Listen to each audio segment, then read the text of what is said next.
Well, welcome back. It's cloudy across the region right now. Temperatures ranging from the low 70s into the lower 80s. And for a lot of us, it just kind of looks like a flat, cloudy sky. And then you see doubling. We've got all these clouds that are kind of visible here, and they maybe look a little more intimidating. But there isn't really anything dangerous with this weather outside of the concern for flooding.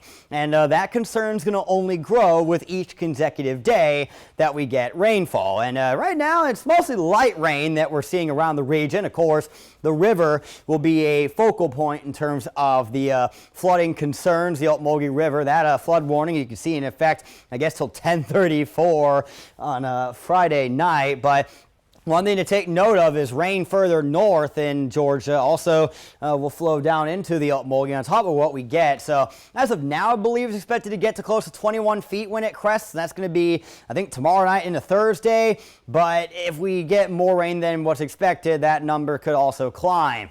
Rain so far today, our wet spots most certainly our southernmost counties, namely Wilcox County. There's areas here 2 to 3 inches in the western portion. You see Abbeville under an inch. Hawkinsville got a little less than 1.25 inches, although we got 2+ inches just to the south of Hawkinsville in Pulaski County. Roberta's about 1.25 inches, and it looks like Sparta, that was over 1 inch the last check, so that was earlier this morning. I did mention that a lot of the northern counties got rain this morning. It's been more of the southern counties this afternoon.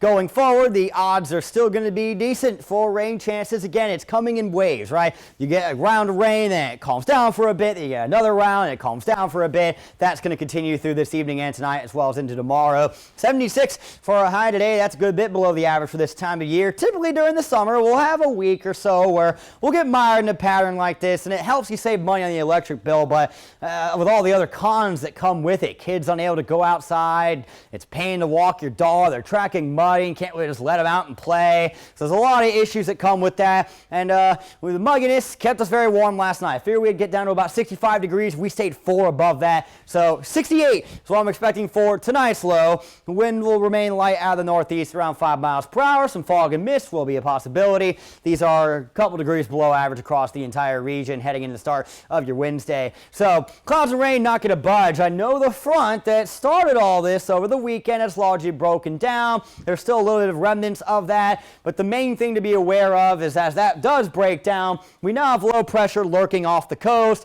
That's going to continue to spur on clouds and rain chances. That's what this wind out of the northeast is associated with. And we're going to keep our eyes on that because it could possibly develop into a tropical depression as well. More on that a little later on. So the remainder of the evening, isolated showers and storms remaining possible, including overnight. Tomorrow will not stay dry until noon, despite what this says. There will be rain in the morning. There will be rain in the afternoon. There will be rain in the evening to overnight as well. It just becomes a little more isolated in nature through the overnight hours.